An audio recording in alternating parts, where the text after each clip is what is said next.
전국에 계신 횃불의 회원 목회자 여러분, 그리고 해외에 계신 선교사, 사역자 여러분 안녕하십니까? 저는 실천신학대학원대학교에서 종교사역을 강의하는 정재영입니다.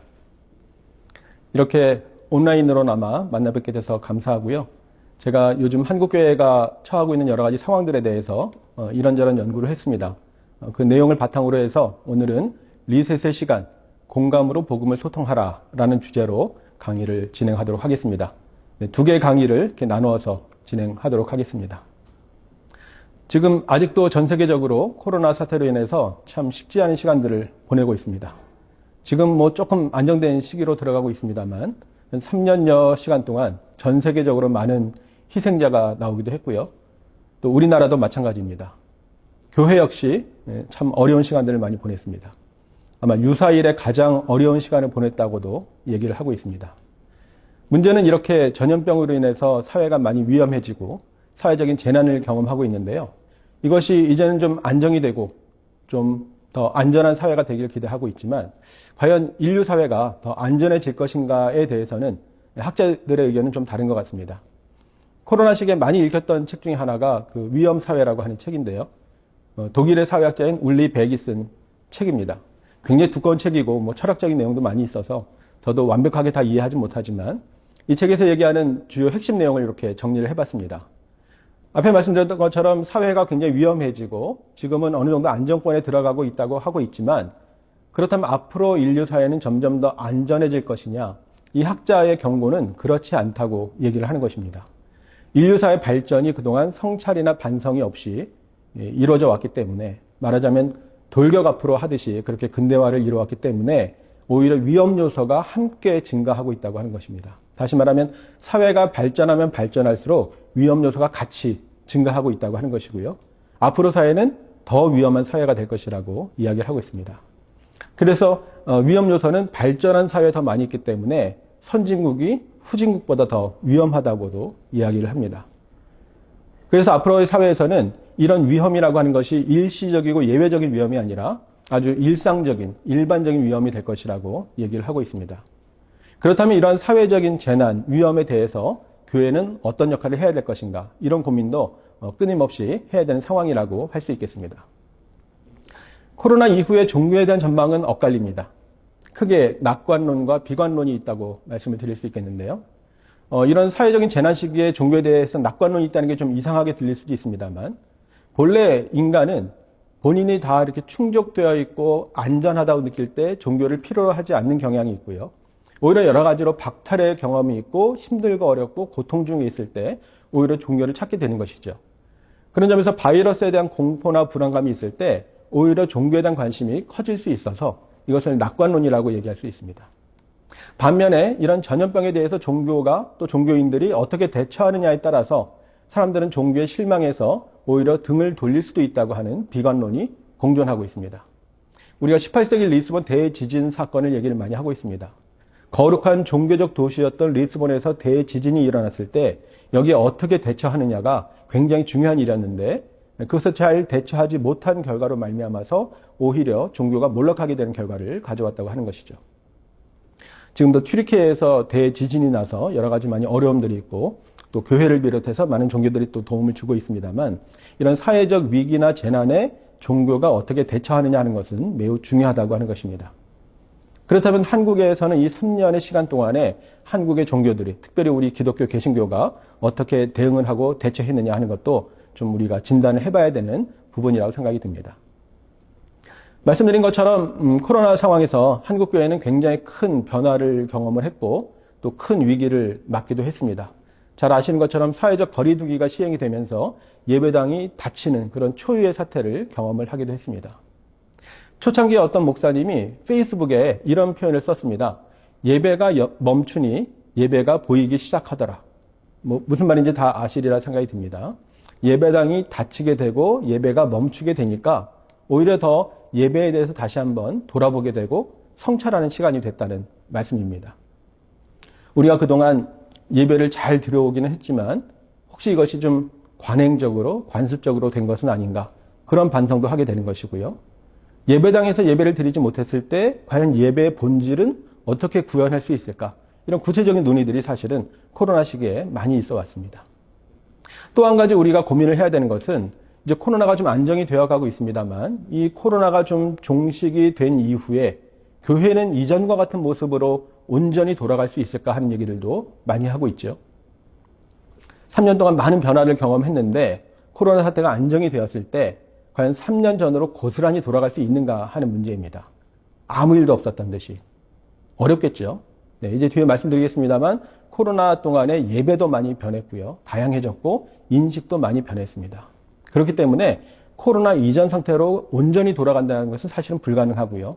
그렇기 때문에 한국교회는 변화를 대비해야 된다고 말씀드릴 수 있겠습니다. 그렇다면 이런 변화 시기에 어떻게 하면 기독교 신앙의 본질을 훼손하지 않으면서 미래 사회에서도 적실성 있는 적절하고 실제적인 그런 신앙생활을 할 수 있을까 하는 것들을 고민할 때가 된 것 같습니다.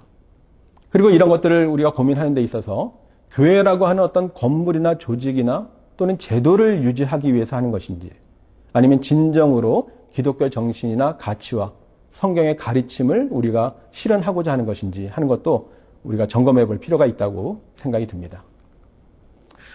이런 한국교회의 변화에 대해서 코로나 사태 이후의 변화에 대해서 작년에 많이 주목받았던 책이 있습니다. 아마 많이 아시리라 생각이 드는데요.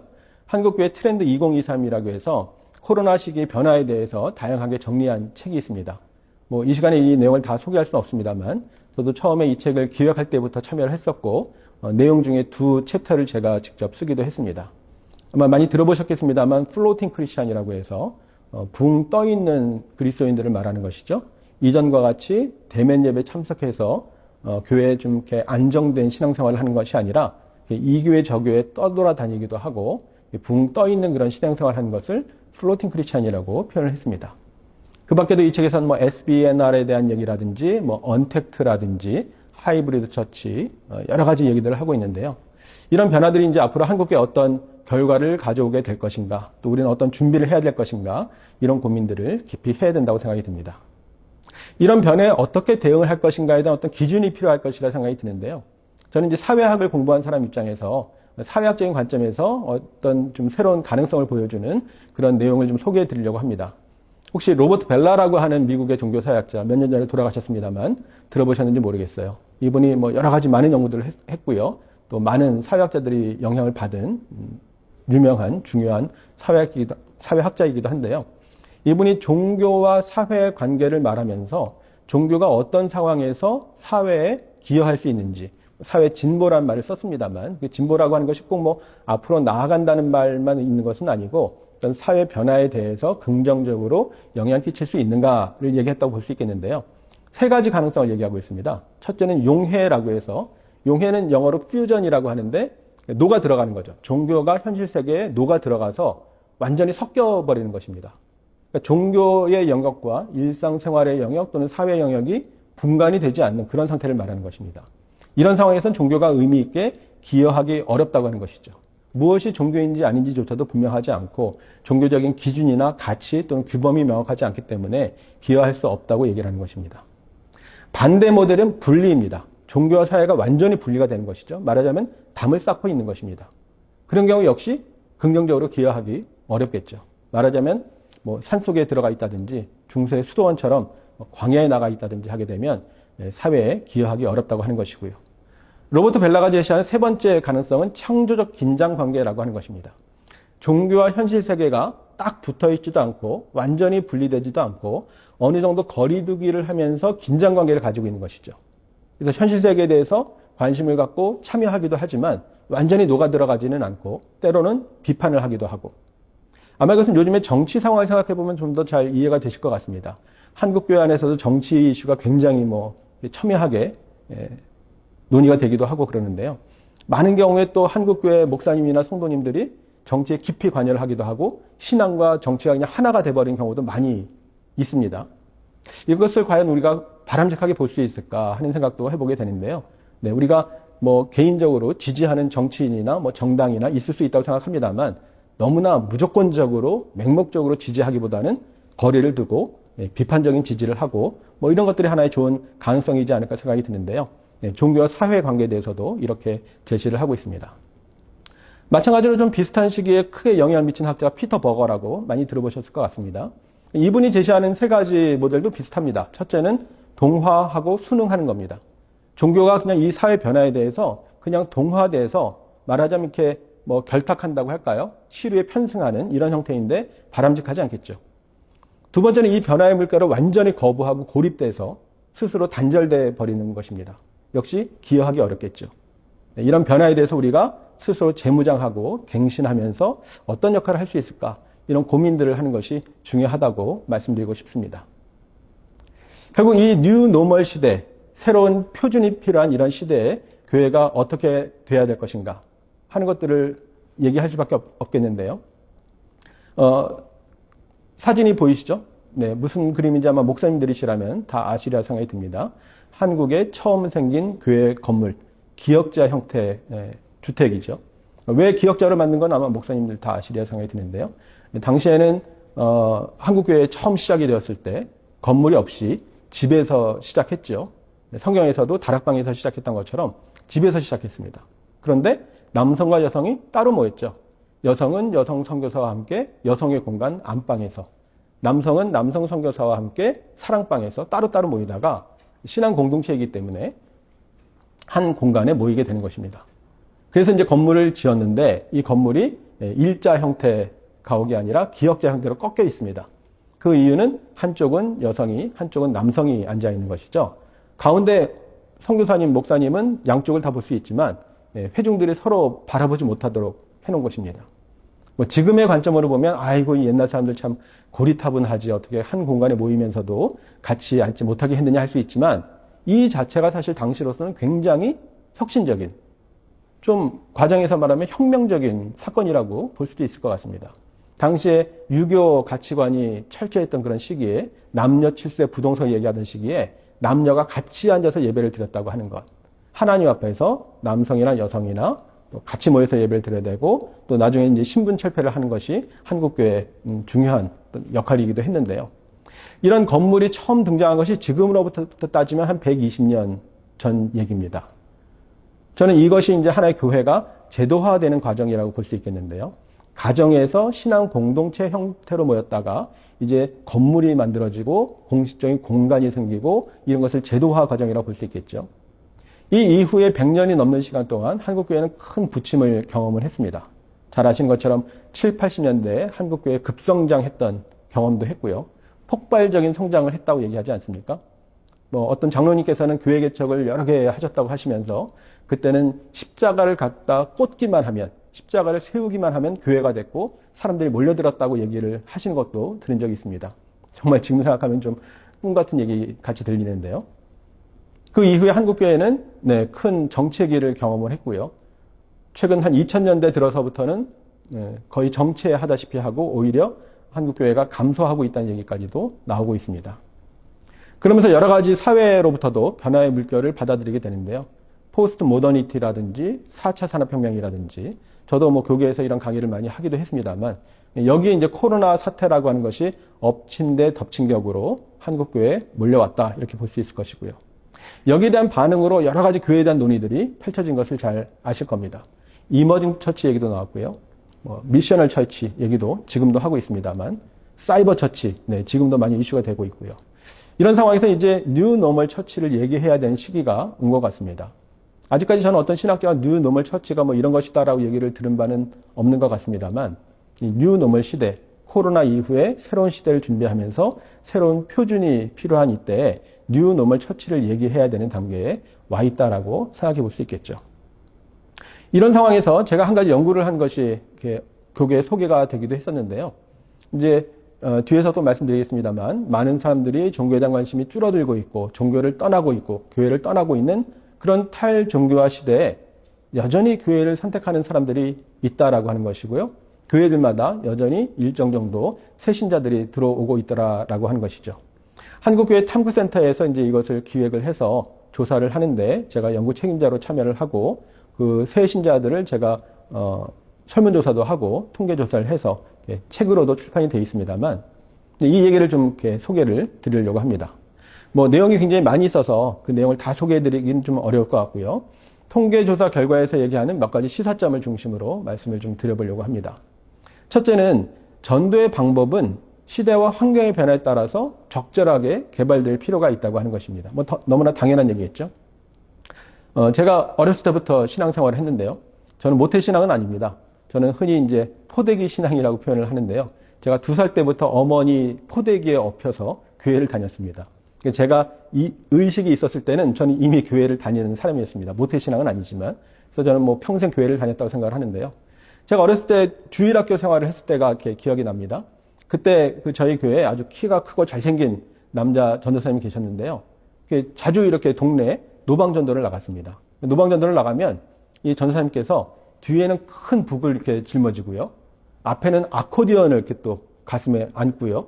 아코디언을 연주하고 그러셨어요. 그래서 이렇게 앞으로 걸어가면서 그때 이렇게 발에 끈이 달려 있어가지고 발로 이렇게 당기면 북이 쳐지는 겁니다. 등에 맨 북이 쳐지고요. 앞으로는 또 이렇게 아코디언을 연주하고, 상상이 되시죠? 약간 좀 옛날 약장수가 생각날지도 모르겠는데요. 거의 그런 모습으로 이렇게 동네를 쭉 다니면서 찬양을 부르고 했습니다. 전도를 한 거죠. 찬양 전도를 한 거죠. 저희들 이렇게 쭉 따라가면서 전도를 하고 하면 애들이 줄줄줄줄 따라왔습니다. 뭐 그 광경이 재밌기도 하고 흥미롭기도 하고 뭐 그랬겠습니다만, 또 이제 교회에서 하는 것을 알기 때문에 교회 가서 같이 예배도 드리고 빵도 받아서 나오고 그랬던 어린 시절 경험들이 아마 한 40, 50대 목사님들은 다 있으시리라고 생각이 드는데요. 그때 그렇게 해서 전도가 됐고요. 또 교회가 성장하기도 했습니다. 오늘날에 어떨까요? 오늘날에 만약에 이런 식으로 전도를 한다면 흥미거리가 될 수는 있겠지만 전도의 열매를 잘 맺을 수 있을지는 잘 모르겠습니다.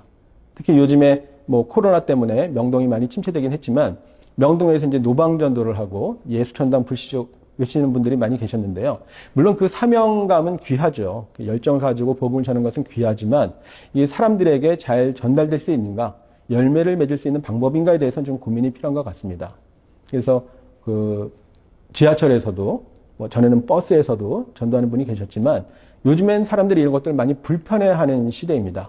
어떤 사생활 영역에 대해서 되게 민감하기 때문에 그런 것들을 불편하게 여긴다고 하는 것이죠. 그렇다면 그런 사람들의 정서도 감안하면서 어떤 방식으로 전도를 하는 것이 의미 있는가 하는 것들을 좀 생각해 보면 좋을 것 같고요.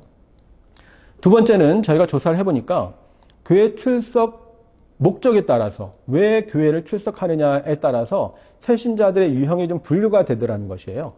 그래서 이런 것들이 삶의 문제와 또 연관이 있었기 때문에 이런 것들을 좀 감안해서 고려해서 우리가 전도를 하고 사람들을 만났을 때 좀 생각해 보면 좋겠다라고 해서 말씀을 좀 드리고자 합니다. 제가 이렇게 이제 간단하게 표로 정리를 해봤는데요. 저희가 이제 새신자라고 하는 것은 최근에 교회에 출석한 지 5년이 되지 않은 사람. 옛날에 교회를 다녔다가 또 왔던 그런 사람들이 아니고요. 처음 신앙을 가져서 교회에 출석하게 된 지가 5년이 되지 않은 사람들 조사했는데, 물론 이제 또 코로나 상황이었기 때문에 그 수가 절대적으로 많은 수는 아니었는데, 또 교회들마다 그런 사람들이 많이 있어서 저희가 한 500여 명을 조사를 했었습니다. 그래서 이분들을 출석한 목적에 따라서 이렇게 분류를 해보니까 몇 가지가 나와 있었는데요. 첫째는 그것이 어느 한 가지에 이렇게 쏠려 있지 않았다고 하는 것. 어느 한 가지가 중요한 출석 목적이 된 것이 아니라 여러 가지 다양한 이유들이 있었다고 하는 것이고요. 그 중에 첫 번째가 인생의 의미와 내세를 추구하는 그런 의도와 목적을 가지고 교회를 출석한 사람들이 대략 한 4분의 1 정도가 되었던 것을 볼 수가 있습니다. 흥미로운 것은 오른쪽에 주 응답층을 보시게 되면 뭐 대다수라고 할 수는 없습니다만 여성들이 좀 많았던 것을 좀 특이하게 저희가 보았습니다. 뭐 좀 죄송한 편일 수 있지만 되게 이런 고민들은 남성들이 많이 할 거라는 그런 편견들을 가지고 있을 수가 있는데 저희가 조사했을 때는 여성들 쪽에서 오히려 남성보다 많이 응답을 한 것을 볼 수가 있었습니다. 이 조사에서 직접 다 물어본 것은 아니지만 아마도 이제 그 주부들이 아이들을 어느 정도 키워놓고 자기 신갈이 생겼을 때 오히려 이런 고민들을 많이 하게 되는 경우들이 있는 것 같습니다. 아마 부부 관계가 좀 원활하지 않다면 이런 고민들이 더 많아질 수도 있겠죠. 그래서 오히려 남성들보다 여성들이 이런 고민들을 한다는 대답이 좀 많이 나왔었고요. 그 다음에 현실의 복을 추구하는 그런 응답들도 4분의 1까지 되지 않지만 비슷한 비율로 이렇게 나온 것을 볼 수가 있습니다. 뭐 50대가 좀 더 많았던 것을 볼 수가 있고요. 블루칼라 계층에서도 이런 대답들이 조금 상대적으로 많이 나왔습니다. 그 다음에 사회 관계를 추구하기 위해서 어떤 인간관계라든지 또 사회관계의 어려움을 겪으면서 이런 것들을 좀 해소하기 위해서 교회에 나온 사람들이 있었는데요. 20대에서 상대적으로 좀 많았습니다. 아마 20대에서 이제 뭐 직장 생활을 시작하고 하는 과정에서 좀 어려움을 겪게 되고 이런 것들을 좀 극복하기 위해서 나온 이유도 되는 것 같습니다. 그 다음에 나머지 또 한 4분의 1 정도는 호기심이라든지 목적이 뚜렷하지 않게 나온 사람들도 적지 않게 있었습니다. 어떤 구체적인 어떤 내세에 대한 관심이라든지 신앙에 대한 관심이 있었다기보다는 그냥 호기심으로 한번 나가보고 싶어서 이렇게 오는 사람들도 적지 않게 있었다고 하는 것이죠. 다시 말씀드리면 아까 처음에 말씀드렸던 것처럼 교회에 출석하는 사람들의 이유가 목적이 다양했기 때문에 그런 것들을 우리가 이해하면서 사람들을 접촉하고 또 거기에 적절하게 복음을 전할 필요가 있다고 하는 것인데요. 특히 교회에 출석한 사람들 가운데 한 4분의 1 정도가 자발적으로 교회에 나왔습니다. 그러니까 누가 전도해서 인도를 받아서 나온 것이 아니라 자발적으로는 자기가 관심이 있어서 나온 사람들이 있었다고 하는 것인데 이런 분들이 어떻게 나오게 됐는가를 물어보니까 예전에 교회 다닌 기억이 있었다든지 또는 주변의 기독교인들에게 좋은 영향을 받았다든지 좋은 이미지를 보았다든지 해서 이런 것들 때문에 나오게 된 사람들이 많이 있었다는 대답들이 있었습니다. 그러니까 우리가 흔히 빛과 소금의 역할을 잘 감당하는 것이 알게 모르게 은연중에 교회 다니지 않는 사람들에게 좋은 영향을 미칠 수가 있고 이것이 또 전도를 하게 되는 이유가 된다고 하는 것인데요. 여기서 노방전도라든지 이런 것들을 같이 물어보고 전도지 나눠주는 것을 물어봤습니다만 그런 것들을 통해서 나왔다는 대답은 굉장히 적었습니다. 뭐 할 필요가 없다는 뜻은 아니지만 요즘 사람들이 전도지를 받고 뭐 교회가 현수막 걸어놓고 해서 그런 것들을 보고 나오는 경우는 그렇게 많지 않다는 것을 참고로 생각해 보시면 좋을 것 같습니다. 그래서 이제까지 한국교회가 전도한 방법들이 대부분 일방적으로 전도지를 나눠주거나 어떤 일정한 관계가 형성되기 전에 공격적으로 전도하는 경우도 적지 않았습니다. 뭐 다 아시는 얘기입니다만 처음에 이제 아파트 단지가 새로 형성이 되면 교회들이 아주 처음부터 이렇게 들어가서 전도를 하고 이런 경우들이 많이 있는데요. 뭐 전도에 대한 열정을 하는 것을 나쁘게 볼 수는 없겠습니다만 마치 처음에 이제 그 아파트 단지가 형성이 되면 그 옛날엔 신문사에서 신문 구독하라고 이제 막 와가지고 선물을 주기도 하고 이런 일들이 많이 있었는데 교회도 거기 이제 같이 섞여서 들어가는 그런 모습들을 많이 보였다고 하는 것인데 별로 이제 이미지가 좋지 않았다고 하는 것이죠. 특히 전도를 했을 때 상대방이 받아들이지 않고 교회를 나오지 않고 하게 되면 오히려 관계를 끊어버리기 때문에 더 문제가 되기도 했다는 얘기를 많이 듣습니다. 많은 전도 전문가들이나 전도 학자들이 얘기할 때 관계를 되게 중요하게 얘기를 하고요. 특별히 공감을 하는 것을 중요하게 생각합니다.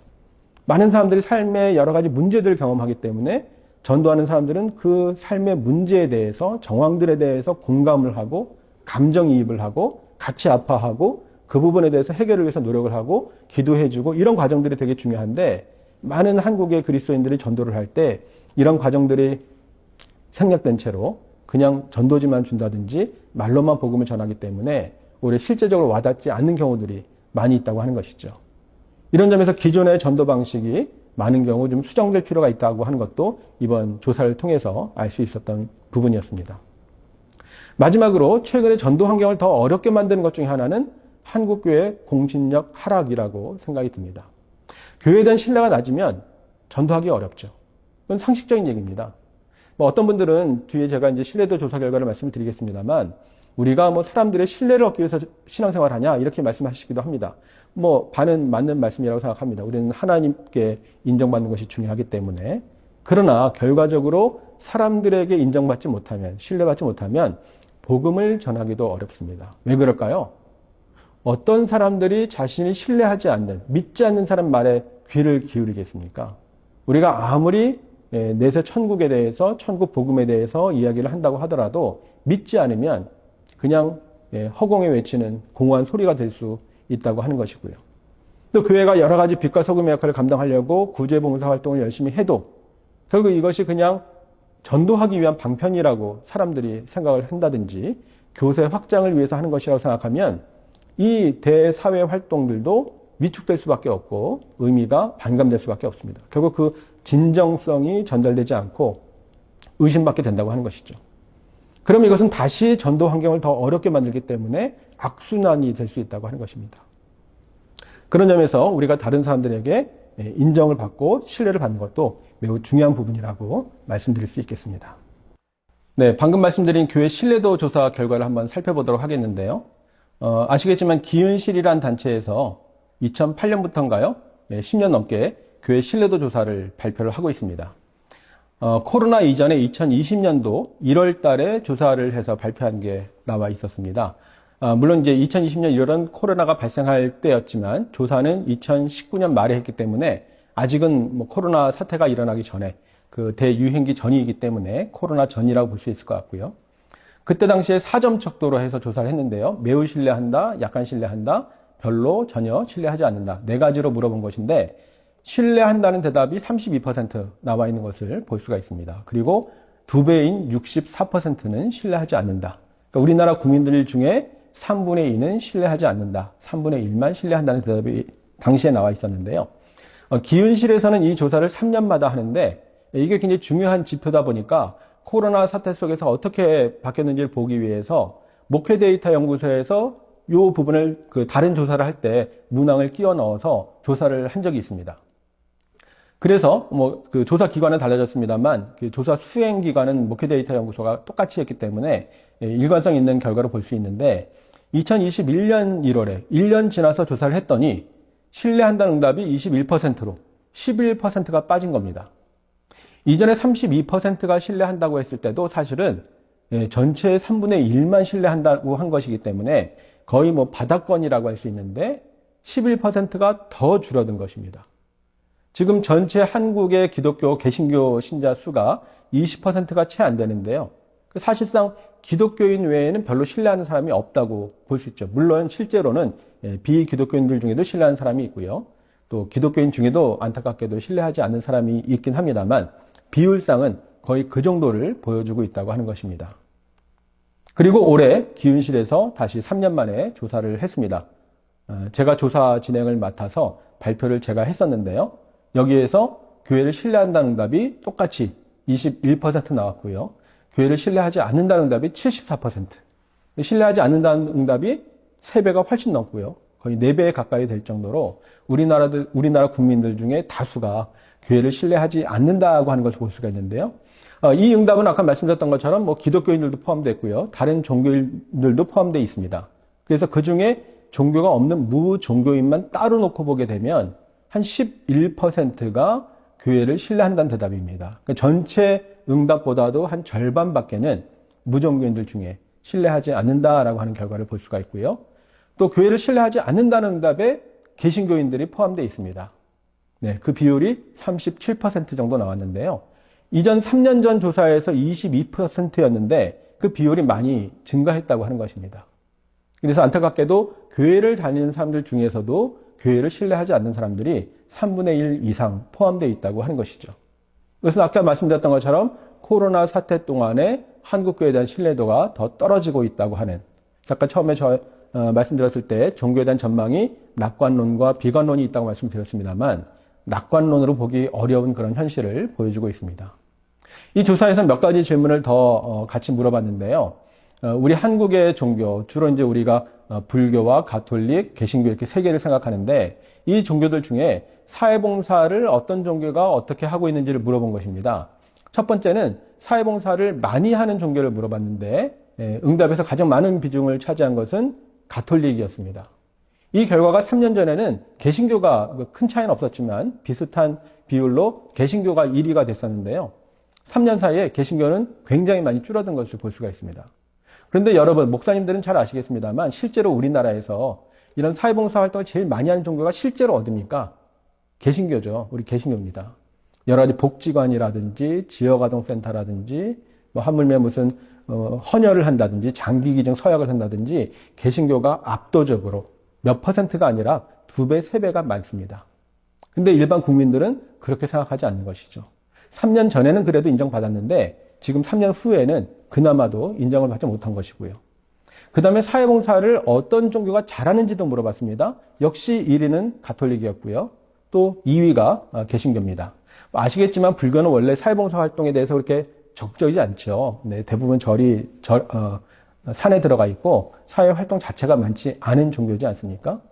근데 이 비율이 앞에 많이 하는 것에 비하면 좀 더 올라온 것을 볼 수가 있습니다. 그리고 마지막에 사회에 도움이 되는 종교를 물어봤을 때, 사회에 기여하는 종교를 물어봤을 때 여전히 가톨릭이 1위인데요. 불교가 많이 올라온 것을 보실 수가 있죠. 개신교는 이 부분에서 떨어지고 있습니다. 뭐 큰 차이는 아닙니다만 좀 해석을 한다면 사회봉사를 많이 하고 또 어느 정도 인정받고 있다고 할 수 있는데 실제 우리 사회에 도움이 되는 기여를 하는 종교라고 물어봤을 때는 개신교라는 응답이 많이 떨어지는 거예요. 그런데 불교는 많이 하지도 않고 잘하지도 않는데 사회에 도움이 된다고 했을 때는 비율이 많이 올라와서 개신교랑 별 차이가 없는 것을 볼 수가 있습니다. 안타깝게도 상대적으로 보았을 때 어떤 비교 우위 측면에서 개신교가 우위를 점하지 못하고 있다고 하는 그런 결과를 보여주고 있습니다. 마찬가지로 오늘 주제가 복음으로 소통하라라는 주제인데요. 우리 교회는 우리 사회와 얼마나 잘 소통하고 있을까요? 이와 관련해서 질문 문항 중에 한국교회가 교회 밖의 비판에 대해서 수용할 준비가 돼 있다고 생각하십니까? 라고 물어봤는데요. 긍정한다는 응답이 15%밖에 되지 않은 것을 볼 수가 있습니다. 대부분이 인정하지 않는다는 얘기고요. 80%가 부정한다는 응답이 나왔는데요.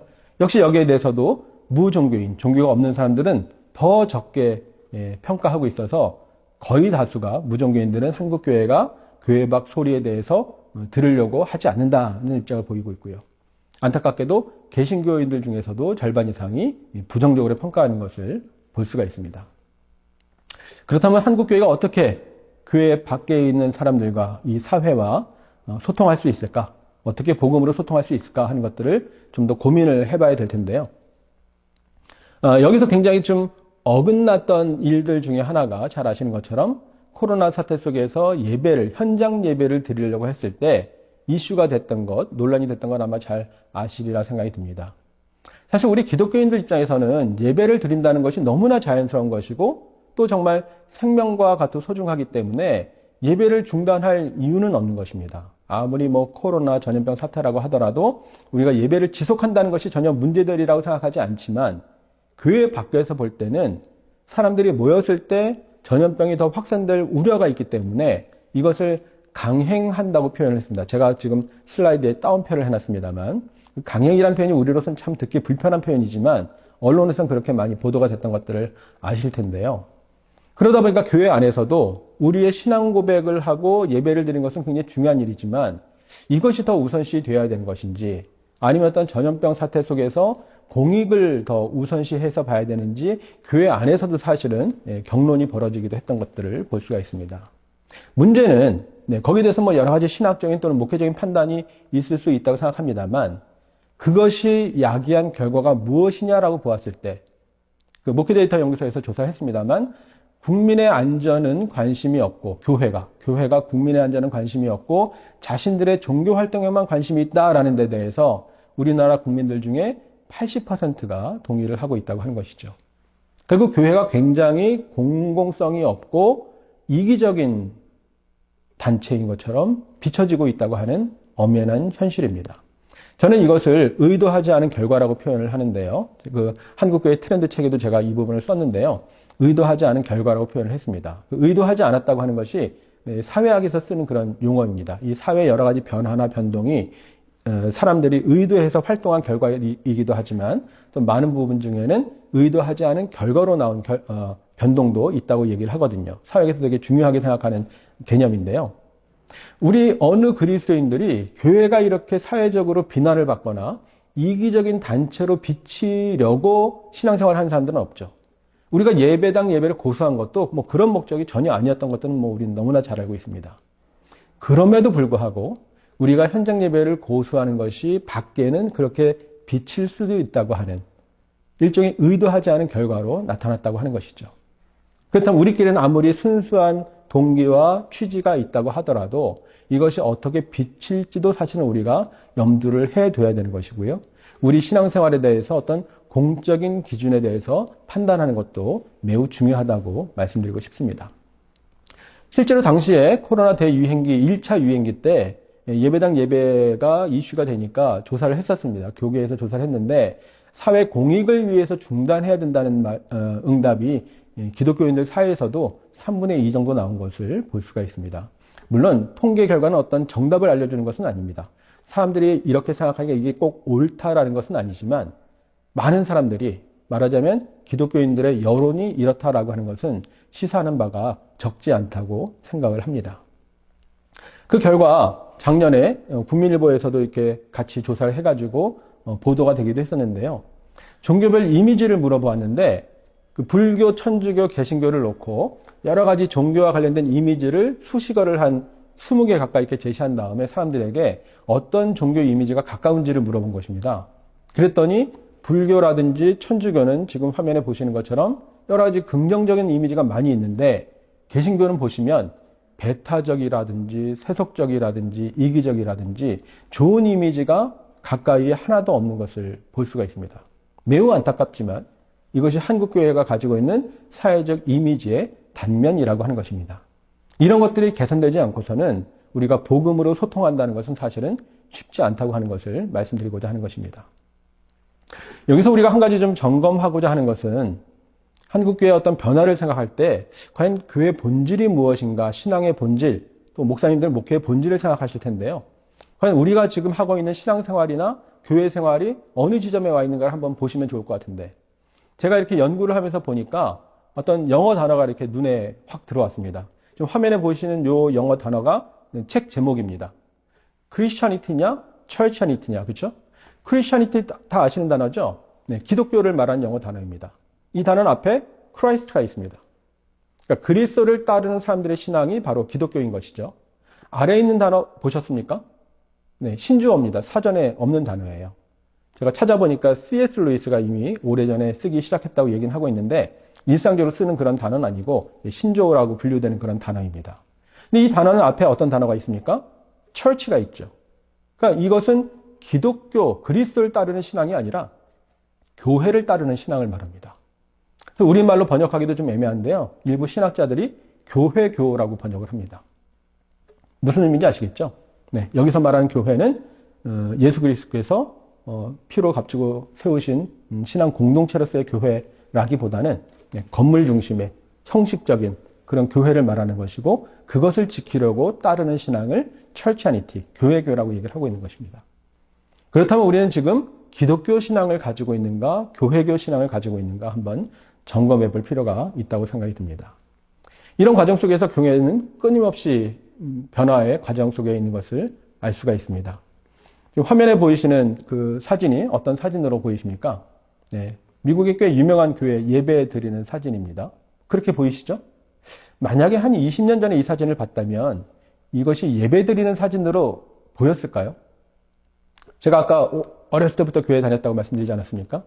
제가 중학교 중등부 시절에 교회에서 요즘엔 다 없어진 것 같은데 문학의 밤 이런 거 하죠. 제가 다닌 교회는 샤론의 밤이라고 해서 가을에 발표회를 하고 그랬는데 그때 제가 이제 그 기타 치는 걸 좋아해가지고 교회 전도사님한테 담당 전도사님한테 친구들하고 같이 기타 치는 중창단을 만들어서 발표를 하고 싶습니다라고 말씀을 드렸는데 어떻게 됐을까요? 무지하게 혼났습니다. 혼난 이유는 세상 음악 연주하던 그 더러운 손으로 네가 어디 감히 거룩한 예배당에 나와서 성전에 나와서 연주를 한다고 해. 때려쳐! 뭐 이런 말씀을 하셨던 것 같아요. 제가 중학생이었는데 전사님께 말씀하시니까 그냥 더 이상 뭐라고 하지 못하고 포기를 했던 기억이 납니다. 요즘 교회 전사님이 만약 그렇게 반응하시면 너무 이제 세상을 모르신다고 할 수도 있고요. 근데 나중에 그 전사님이 목사 안수를 받아서 담임 목회를 하셨는데 인사드리러 갔더니 예배당 강대상 바로 옆에 드럼 세트가 있고요. 전자기타를 치면서 찬양을 부르시더라고요. 세상이 많이 변하는 거죠. 그죠? 제가 그 목사님을 비난하려고 드리는 말씀이 아니라 인식이 바뀐다는 차원에서 말씀을 드리는 것입니다. 우리가 찬양을 한다고 하면 옛날에는 정말 어떤 클래식 위주의 그런 악기들을 쓰면서 찬양을 했지만 요즘은 전자악기, 요즘 젊은 청소년들은 힙합을 하기도 하고요. 랩으로 찬양을 하기도 하고 그렇습니다. 우리가 들을 땐 저게 무슨 찬양이냐 싶을 수도 있지만 사람들의 생각이 바뀌는 것이죠. 인식이 바뀌는 겁니다. 우리가 성경 말씀을 문자 그대로 해석하면 비파와 수금으로 찬양을 해야죠. 그렇게 하지 않잖아요. 사실은 예배당에 처음 피아노가 들어왔을 때도 반발이 많이 있었다는 거 아십니까? 소리가 너무 가볍고 경망스러워서 예배 음악에 어울리지 않는다고 반대하는 사람도 많이 있었다고 합니다. 그런데 지금은 어느 목사님 개척하신다고 하면 피아노 헌금부터 하시는 장로님, 권사님도 많이 계시죠?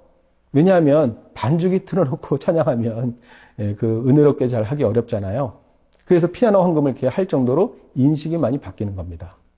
그렇다면 지금 한국 교회가 시작된 지 100년이 훨씬 넘어서 130년이 넘었는데 이 과정 속에서 우리가 반드시 지켜야 되는 교회의 본질은 무엇인가? 또 시대에 따라서 바뀔 수 있는 비본질적인 요소는 무엇인가? 이런 것들을 좀 잘 고민하면서 분별을 하는 게 매우 중요하다고 생각합니다. 가장 기본적으로는 교회 존재 목적이 무엇인가? 교회가 이 땅에 존재하는 목적이 무엇인지를 먼저 잘 정리를 해야 될 것 같고요. 또 기본적으로 대계명이라고 하는 하나님 사랑, 이웃 사랑을 이 시대에 어떻게 할 것인가? 또 코로나 때 많이 이슈가 됐던 것처럼 예배와 삶의 통합, 산 제사로서의 예배를 어떻게 드릴 것인가? 결국 이제 일상생활의 영역에서 신앙이 어떻게 표현되고 실현될 수 있을까 하는 것이고요. 이것이 이제 엔데믹 시대, 뉴노멀 시대에 어떻게 드러날 것인가 하는 것들을 고민하시면 좋겠습니다. 이와 관련해서 저희 학교에서 몇 년 전에, 코로나 전입니다만, 하나님 나라 목회 박람회라는 것을 했습니다. 하나님 나라를 이슈로 여러 목회 박람회를 진행을 했었는데요. 그때 주 강사로 오셨던 분이 미국의 에모리 신학교의 유명한 설교학 교수이신 토마스 롱 교수님이셨습니다. 이분이 주로 이제 강의 때는 하나님 나라와 설교에 대해서 강의를 하셨는데요. 이 중간에 쉬는 시간에 교계 기자분들이 와가지고 인터뷰를 했습니다. 지금 한국교회가 굉장히 위기고 어렵다고 하는데 한 말씀 부탁드립니다. 라고 했더니 그분이 하신 말씀이 이제 교계 기사로 나온 겁니다. 제목이 좀 도전적이죠? 선전적이죠? 하나님께서 기존 교회를 무너뜨리고 새로운 작업을 하고 계시다. 뭐 이렇게 나와 있는데요. 네. 아래는 이제 기사 내용이고 제가 지금 따로 이 교수님이 하신 말씀을 거의 그대로 이렇게 인용해서 표현을 했는데요. 이분이 하는 얘기가 한국 교회가 위기라고 하는데 미국 교회도 마찬가지다. 그렇게 얘기를 하시면서 현재 미국 교회가 얼마나 어떻게 변하고 있는지, 고령화가 돼서 심각하고 젊은 사람들이 급속하게 빠져나가고 여러 가지 어려움을 경험하고 있다고 얘기를 하는데요. 그럼에도 이분의 얘기는 현재 미국 교회가 죽어가기보다는 변하고 있다고 얘기를 하고 있습니다. 그러면서 나타나는 변화가 뭐냐 하면 아파트 주거 공간에서 모인다든지 술집과 같은 바에서 예배를 드리는 그런 획기적인 형태가 나타나고 있다고 얘기를 하고 있습니다. 술집, 바 같은 데서 예배를 드린다. 한국에도 가끔 그런 시도를 하는 교회들이 있긴 있는 것 같습니다. 굉장히 세속적이라고 생각하고 예배와는 맞지 않는다고 생각하지만 그런 공간에서 새로운 시도를 하는 경우들이 많이 있다는 거예요. 실제로 제가 미국에 가서 그 미셔널 처치라고 하는 교회들 사례들을 이렇게 찾아보려고 갔는데 그 교회들 중에 theological pub을 하는 그런 교회들이 있었습니다. 주보에 보니까 theological pub을 한다는 거예요. 제가 영어가 좀 짧습니다만 그러나 단어는 다 알잖아요. 네, 신학적인 술 모임, 술집에서 신학 모임을 한다는 거예요. 너무 궁금해가지고 안 되는 영어로 이거 왜 하는 거냐고 물어봤습니다. 그랬더니 그 목사님이 하신 얘기가 한국 교회도 카페 목회, 카페 사역 많이 하죠. 미국 교회도 많이 했습니다. 그런데 잘 안 됐습니다. 라고 하시는 거예요. 왜 안 됐냐면 사람들이 다 노트북 들고 오고 이어폰 꽂고 혼자 와가지고 다 나홀로족들이라는 거예요. 그러니까 자기 혼자 시간을 보내다 가기 때문에 말 거는 걸 싫어한답니다. 전도는커녕 접촉점이 안 되는 거예요. 그런데 그러다 보니까 좀 새로운 시도를 하기 위해서 펍에서 모이기 시작했다는 겁니다. 펍에는 노트북 가져오는 사람도 없고 이어폰 꽂고 들어오지 않잖아요. 그러니까 기본적으로 대화할 환경이 돼 있다라고 하는 것이죠. 그래서 이제 우리도 펍에서 모임하자는 그런 제안은 아니고요. 미국 교회가 미국 교회 현실에서 이런 다양한 시도를 하고 있고 교회 밖에서 어떻게 사람들을 만날까를 고민하고 있다면 한국 교회도 당연히 이런 고민이 필요하지 않겠습니까? 그래서 우리가 예배당에서 예배를 드리는 것만큼이나 예배당 밖에서 어떻게 사람들을 만나고 함께 신앙에 대해서 얘기할 수 있을지 그런 환경을 만드는 게 매우 중요하다고 생각하고요. 또 한 가지 이 코로나 상황에서 교회 생태계가 크게 변하고 있습니다. 교회 생태계라고 하는 것은 교회 안에도 다양한 개체가 있는데 말하자면 큰 교회도 있고 작은 교회도 있고 도시교회도 있고 농촌교회도 있고 또 일반 사역하는 목사님, 특수사역하는 목사님 다양한 목회 형태가 있지 않습니까? 이런 여러 교회가 서로 유기적으로 연결돼서 협력을 하고 전체 교회 생태계를 건강하게 만들어가는 게 중요한데 잘 아시는 것처럼 이미 오래전부터 한국 교회 양극화 현상이라고 하는 것이 심각해지면서 큰 교회, 작은 교회, 이른바 사회에서 말하는 부익부 빈익빈이라고 하는 게 교계에서도 생기고 있다고 하는 것이죠. 특히 아시는 것처럼 이 코로나 상황 속에서 작은 교회들이 점점 더 어려워지고 있고요. 교인들이 이제 예배당 예배를 드리지 않으면서 헌금이 줄고 결국에는 교회 유지가 안 되는 목사님들 사례도 받기 어려운 이런 상황이 되고 있는 것을 볼 수가 있습니다. 특히 이전에는 대면 모임을 중시했을 때 작은 교회가 나름 가지고 있었던 강점이 있었지만 이제 코로나 시대 온라인 중심으로 바뀌고 미디어를 활용하게 되면 아무래도 작은 교회는 좀 더 어려운 상황에 처할 수밖에 없습니다. 그런 점에서 한국교회 안에서 이런 작은 교회가 함께 공존하고 또 함께 성장할 수 있는 그런 방안들을 찾는 게 무엇보다도 중요하지 않는가 생각이 듭니다.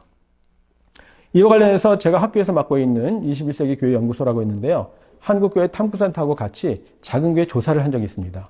혹시 궁금하시면 자료집은 저희 그 홈페이지에서 받아보실 수가 있는데요. 몇 가지 중요한 내용을 좀 소개해 드리려고 하는데, 작은 교회 목사님들에게 실제 목회를 하시면서 영적 고갈이나 우리가 흔히 번아웃이라고 표현하죠. 번아웃이라든지 목회를 포기하고 싶은 그런 생각이 든 적이 있었습니까? 라고 물어봤습니다.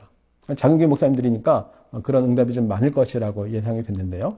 실제로 그 응답이 보시면 잇따른 응답이 50% 가까이 나온 것을, 영적 고갈 경험이 50% 가까이 된 것을 볼 수가 있는데요. 저희가 이 질문을 할 때 목사님들에게 일종의 목회관을 여쭤봤습니다. 목사님께서는 건강한 교회를 추구하는 목회를 하십니까?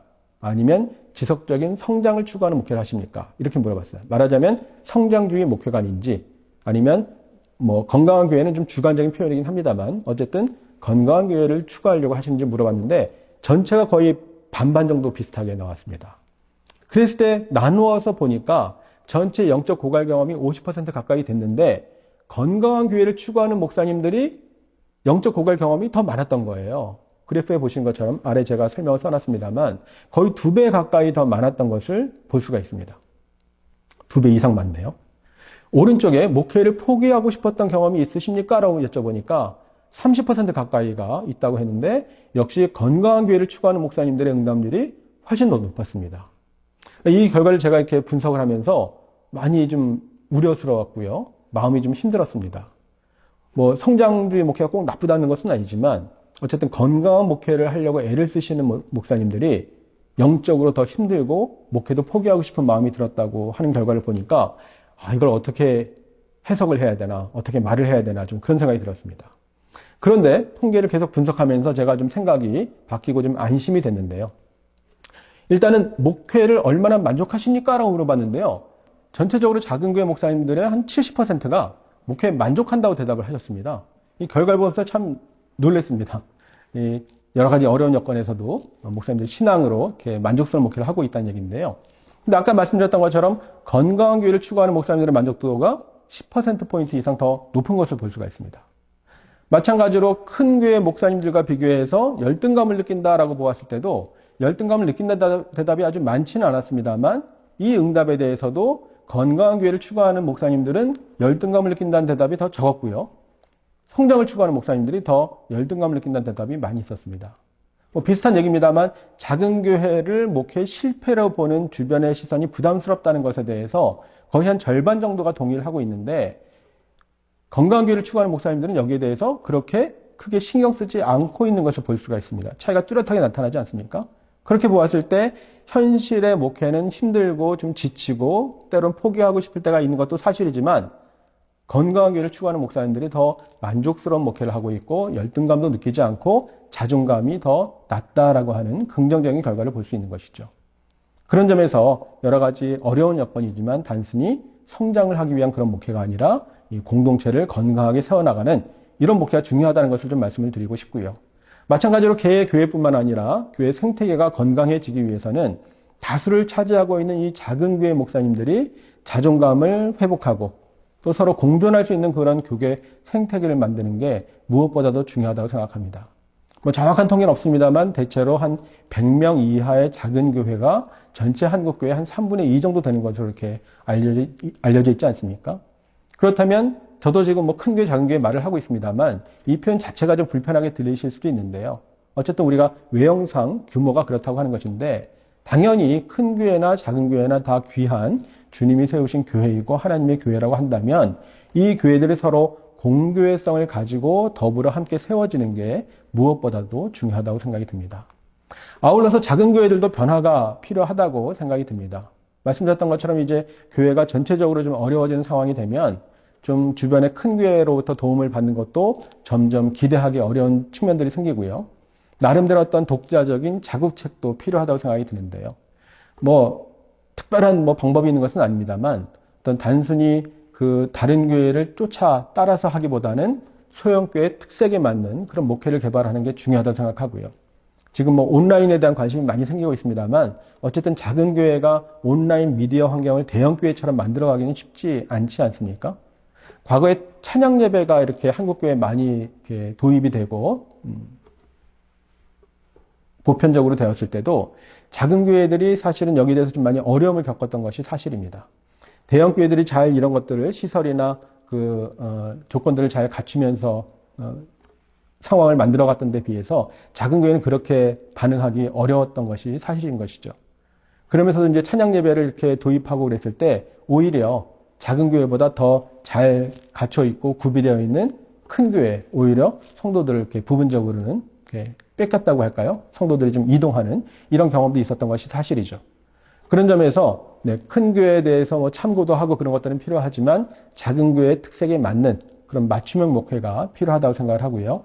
또 최근에 다양한 목회적인 변화들, 새로운 목회들이 등장을 하고 있습니다. 카페 사역이라든지 작은 도서관, 뭐 이중주 목회, 다양한 방식들이 새로 나타나고 있는데 이런 것들에 대해서도 좀 관심을 가지고 새로운 시도를 하면서 대안을 찾아가는 게 중요하다고 생각이 듭니다. 네, 두 번째 강의에서 연결이 되기 때문에 두 번째 강의에서 이 내용들을 좀 더 자세하게 살펴보도록 하겠습니다. 네, 첫 번째 강의 마치도록 하겠습니다. 감사합니다.